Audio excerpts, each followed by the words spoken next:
পৃথিবীর জন্য আশার বাতিঘর হতে চায় বাংলাদেশ। এবার বিশ্ববাসীর উদ্দেশ্যে প্রধান উপদেষ্টা অধ্যাপক ডক্টর মোহাম্মদ ইউনূস বলেছেন, বাংলাদেশ এখন এমন এক অবস্থায় দাঁড়িয়ে যেখানে একটি নতুন সামাজিক চুক্তি করার সুযোগ এসেছে। আর এটি এমন এক চুক্তি যেখানে রাষ্ট্র ও জনগণ, বিশেষ করে যুব সমাজ, অন্তর্ভুক্তিমূলক ব্যবস্থা ও ঐতিহ্য, ন্যায় বিচার, মর্যাদা এবং সুযোগের ভিত্তিতে একটি ভবিষ্যৎ একত্রে গড়ে তুলবে। আর সামাজিক চুক্তি যেখানে আর্থিক অন্তর্ভুক্তি ও প্রান্তিক জনগণের ক্ষমতায়ন মৌলিক বিষয় হিসাবে বিবেচিত হবে। ডক্টর মোহাম্মদ ইউনূস বলেন, আমরা পৃথিবীর জন্য আশার এক বাতিঘর হিসাবে দাঁড়াতে চাই এবং আমাদের বন্ধু ও অংশীদারদের আহ্বান জানাই অন্তর্ভুক্তিমূলক সামাজিক চুক্তি পুনর্লিখনের জন্য। তার পাশাপাশি সামাজিক ব্যবসা, আর্থিক অন্তর্ভুক্তি এবং মাইক্রো ফাইন্যান্সের ভূমিকা অন্বেষণ করতে, যা প্রান্তিক জনগণের জন্য টেকসই উন্নয়ন ও অর্থনৈতিক সুযোগ। প্রধান উপদেষ্টা তার বক্তব্যে একটি সহনশীল, সমৃদ্ধ এবং টেকসই ভবিষ্যতের স্বপ্নের কথা উল্লেখ করে বলেন, তবে এখন এমন নানা হুমকি রয়েছে যা আমাদের উন্নয়নকে বিপথে ঠেলে দিতে পারে। আমরা এমন এক সময় পার করছি যেখানে বহুপাক্ষিকতা হুমকির মুখে, জলবায়ু পরিবর্তন দ্রুততর হচ্ছে, ভূ রাজনৈতিক উত্তেজনা বাড়ছে এবং মানবিক সংকট গভীরতর হচ্ছে।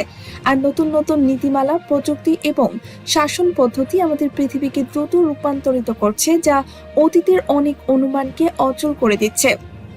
আসুন আমরা সবাই সাহসী হই, একটি এমন পৃথিবী গড়ি যেখানে কেউ এতটা দরিদ্র না হয় যে সে স্বপ্ন দেখতে না পারে এবং কোনো স্বপ্ন এত বড় না হয় যা অর্জন করা যায় না। ভবিষ্যৎ এমন কিছু নয় যা আমরা উত্তরাধিকার হিসাবে পাই, এটি এমন কিছু যা আমরা তৈরি করি এবং আমাদের প্রত্যেকেরই এতে একটি করে ভূমিকা রয়েছে। সামনে যে চ্যালেঞ্জগুলো রয়েছে তা নিঃসন্দেহে গুরুত্বপূর্ণ। বর্তমানে এই শীর্ষ সম্মেলন এমন একটি প্ল্যাটফর্ম হিসাবে কাজ করছে। প্রধান উপদেষ্টা বলেন, যদিও আমরা সবার জন্য একটি স্থিতিস্থাপক, সমৃদ্ধ এবং টেকসই ভবিষ্যতের স্বপ্ন দেখি, তবে বিভিন্ন হুমকি রয়েছে যা আমাদের ভবিষ্যতের উন্নয়নকে লাইনচ্যুত করতে পারে।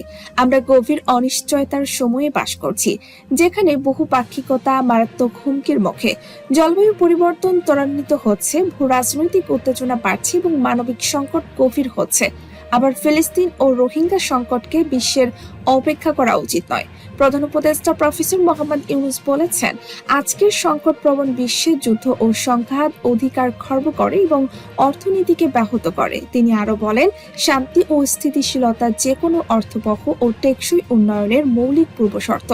ফিলিস্তিন থেকে শুরু করে বাংলাদেশে আশ্রয় নেওয়া রোহিঙ্গা এ পর্যন্ত যে মানবিক সংকট দেখা দিয়েছে তা বিশ্বের অপেক্ষা করা উচিত নয়। বিচারহীনতা এবং মানবাধিকারের প্রতি নির্লজ্জ অবজ্ঞা বিশ্বের যে কোনো জায়গায় উন্নয়নের জন্য হুমকি। ফিলিস্তিনের চলমান দুর্দশা কেবল একটি অঞ্চলকে নয়, পুরো মানবতাকে উদ্বিগ্ন করে। সম্মানিত দর্শক, পৃথিবীর জন্য আশার বাতিঘর হতে চায় বাংলাদেশ। এ নিয়ে আপনাদের কি মতামত অবশ্যই আমাদের কমেন্ট করে জানাবেন। আর আমাদের আপডেট সব ভিডিও পেতে আমাদের চ্যানেলটি সাবস্ক্রাইব করে বেল বাটনটি ক্লিক করে রাখুন।